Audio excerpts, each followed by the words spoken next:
Christian, how do I raise money for my startup? I have this amazing business idea, but unfortunately I need money. What is an angel investor? What's the difference between that and a venture capital firm? Who should I be looking for? What are my investment terms like? And how do I reach these people if I don't have a massive network? I don't know everyone in Silicon Valley. I didn't go to Princeton. And how do I get prepared to increase my likelihood of success? These are all questions that I get on a daily basis. And I've actually been on several sides of this coin. I've been the entrepreneur raised capital for 2 of my companies.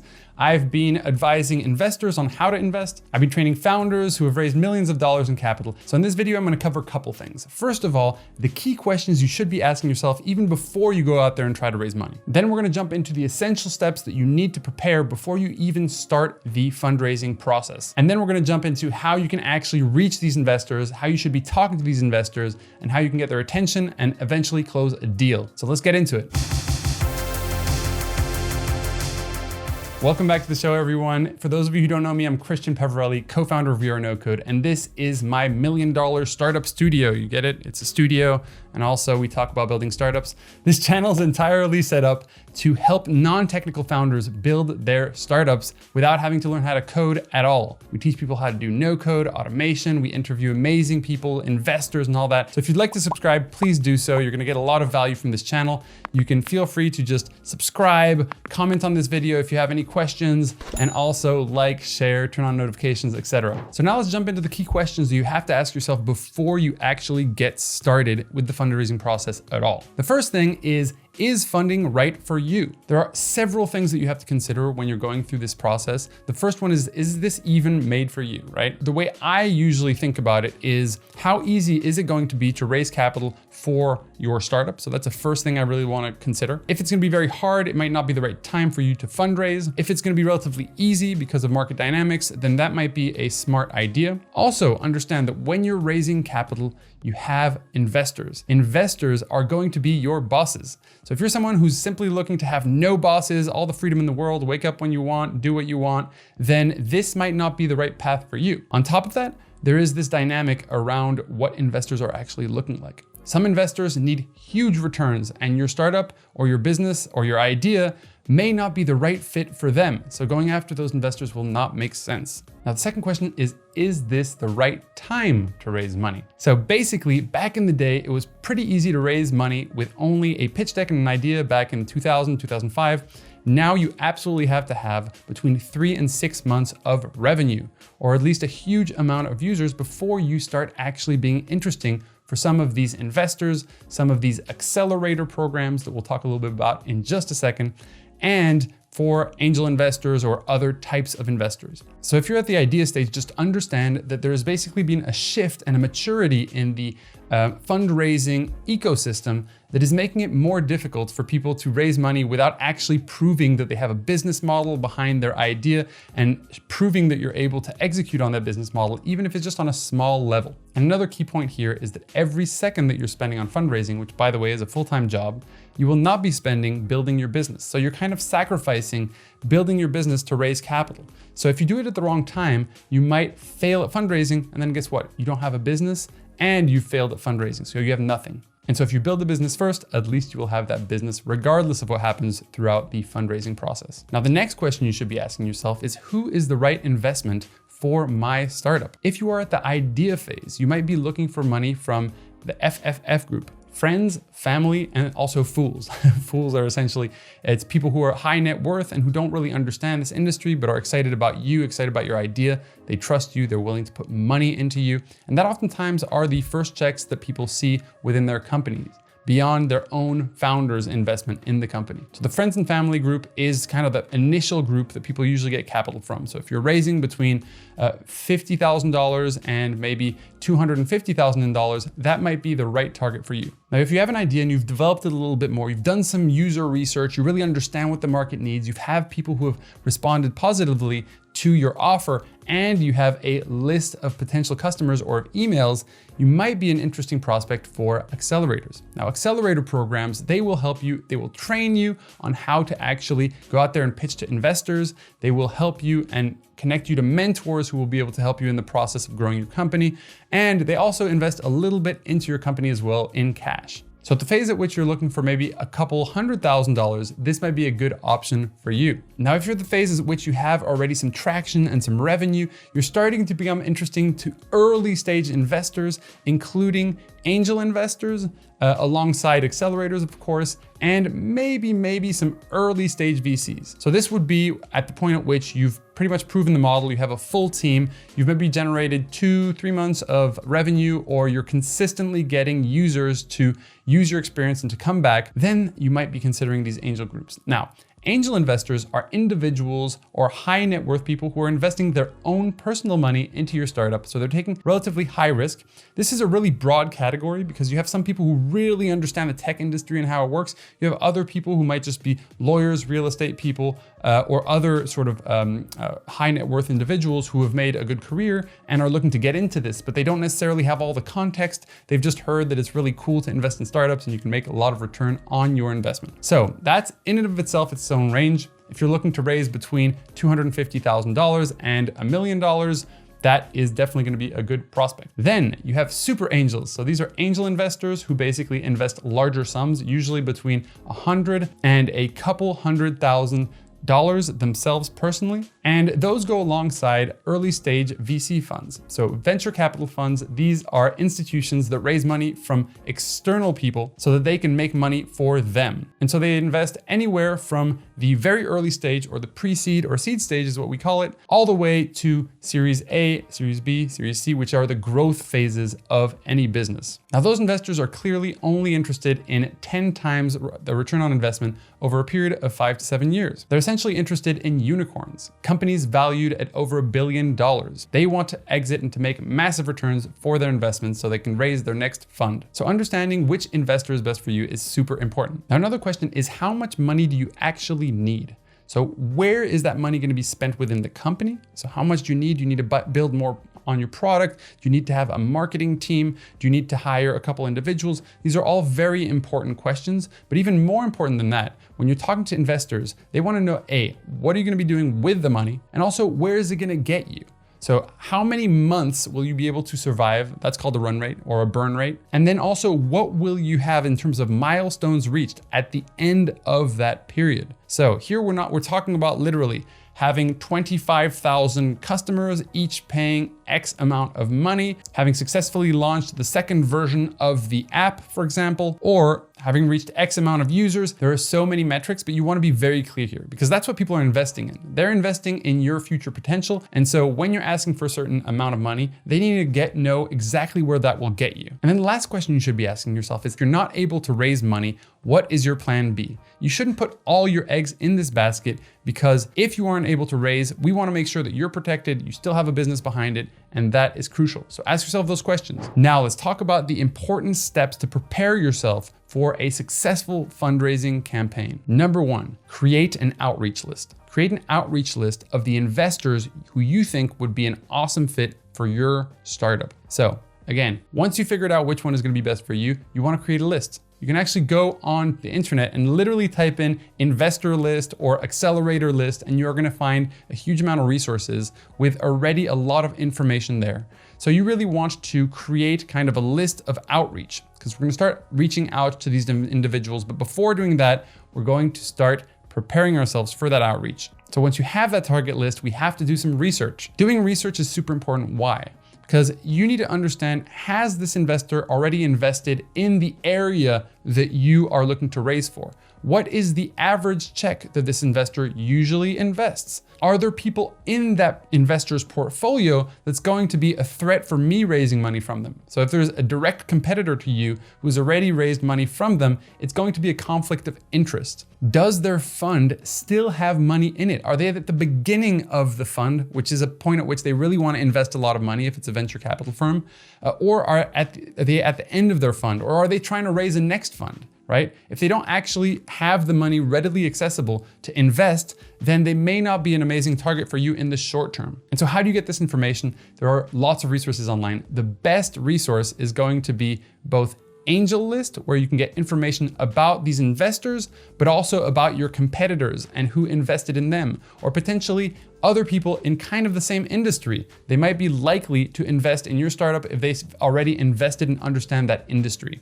So the first one is AngelList, an amazing website. The other one is Crunchbase. So it's TechCrunch's information base. Essentially, you can go through there, you can find out which deals, which investors have invested in, and also which one of these companies have taken investment from which investors. And so this research is super crucial. And you don't want to find yourself having spent so much time to set up a meeting just to find out these people don't have money in their fund right now, or find out that they haven't invested actively over the past 5 years.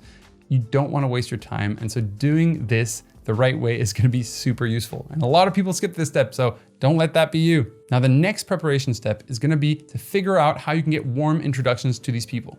So of course you can reach out cold to these investors, and we'll talk about how we can leverage social media to do that a little bit later in this video. But let's focus on how to get warm introductions, right? Because if you get a recommendation from a friend, you're much more likely to follow that, right? So it's the same thing with investors. So who are the right people to talk to when it comes to getting warm introduction? One of the techniques is to go to LinkedIn and find one of these investors.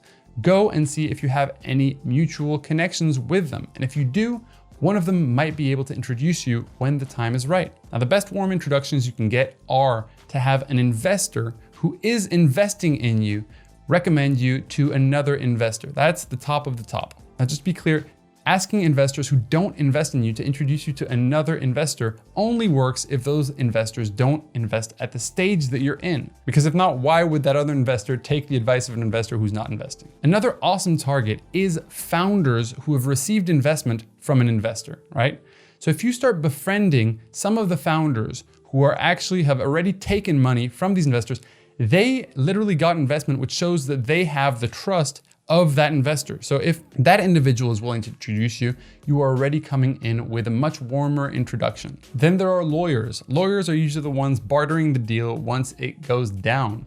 So these are people who are often in touch with some VCs, with some angel investors, and if they feel like the time is right, they're willing to introduce you. Now, this is a less strong bond with the investor himself, but again, when we're going about raising capital, we're trying to take every route, we're trying to knock on every door and turn every unturned stone. And for those of you who've gone to a major university with an entrepreneurship program, you can ask professors, entrepreneurship professors, you can ask the people who are running the local accelerator to introduce you to some of these investors. Awesome, so now that you've figured out how to get those warm introductions, you're going to want to prepare some specific pieces of content that are gonna be required throughout the startup funding process. So the first is the one-liner with a little blob and potentially a link. We're gonna use the one-liner when people just kind of ask us what we do in general, but for the sake of kind of reaching out to investors, this is kind of gonna be the one-liner that you have in an email that one of these warm introductions is forwarding. So you want to literally have a short line that just describes what you do,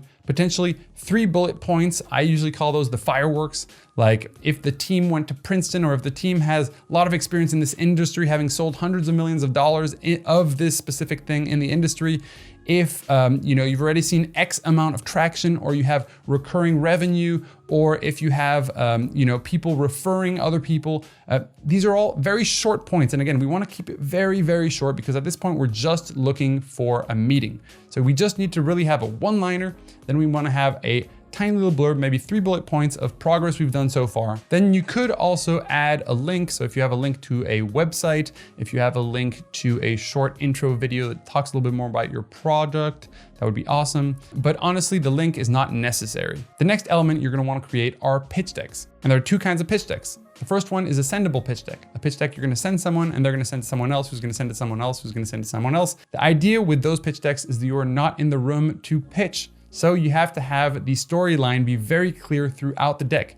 You usually want to have between 10 and 15 slides maximum. And there are also the other type, which are the presentation pitch deck. So that's when you are in the room, you are able to actually drill down on points. And so it'll usually be a little bit more heavy when it comes to imagery and just using supporting elements to what you are saying and delivering within your pitch. And then we have the financial forecast, which is a very important element that really drills down on everything you've been talking about in the pitch deck and shows all the numbers.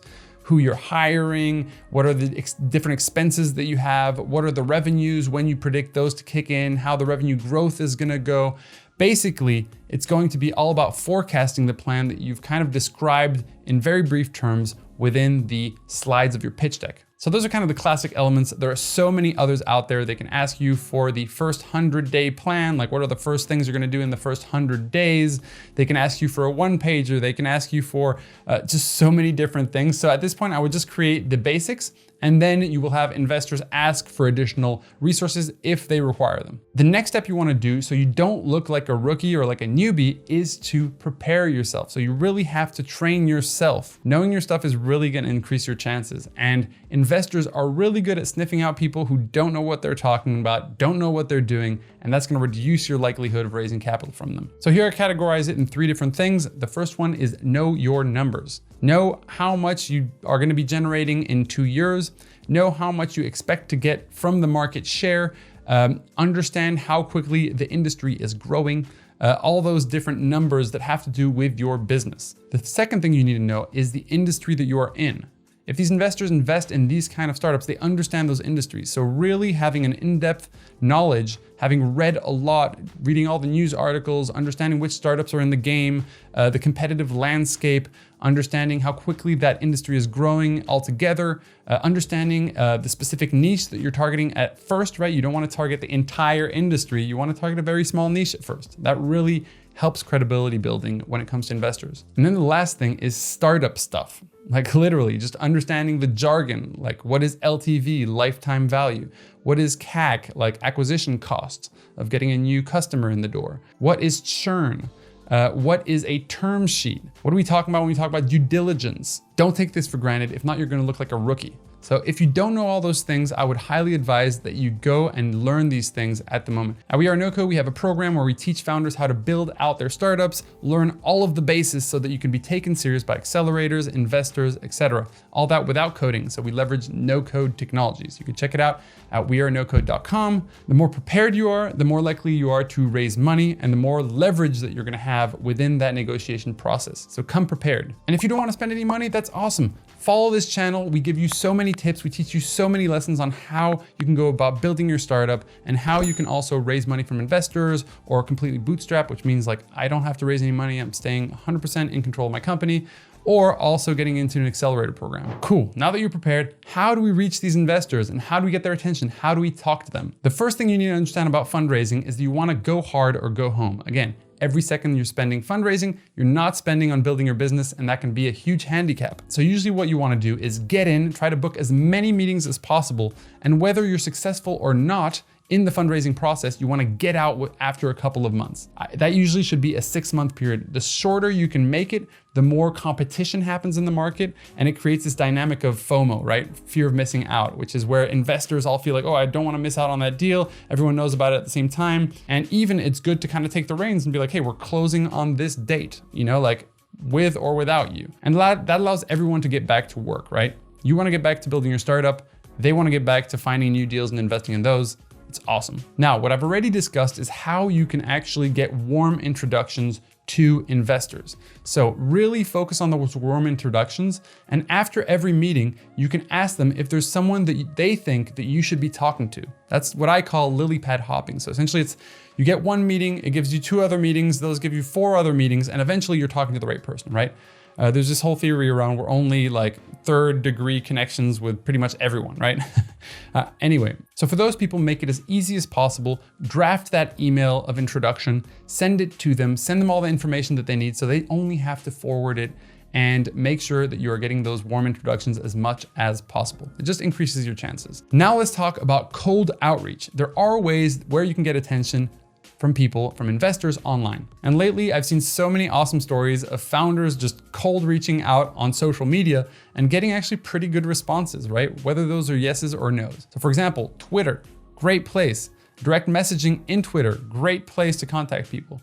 LinkedIn, sending connection requests, not just to the general partner of the firm, also to the associates, to all these other individuals within the firm who can connect you to the right person. And there, the approach is all about personal. Again, cold outreach, the key here is to be as personable as possible. You should also be thinking, what are other ways where I can actually meet these people? In the past, what I've done in one of the launches is that we actually created these personalized boxes where we sent, a little memorandum about our startup. We sent through USB keys that were personalized with some cool stuff on them. We created like all this cool stuff and sent packages out to people. So you can find creative ways as well of doing outreach. In that case, we were incredibly successful with that. We actually got a lot of press that reached out to us. This was focused more on the PR side than on the fundraising side. It's just really about getting people's interest. And honestly, these days, even just writing a handwritten note and sending it to an address will actually make you stand out a little bit. Why? Because no one does that anymore. So figure out also alternative ways that you can do to reach out to some of these individuals. And one of the big rules when you go to a meeting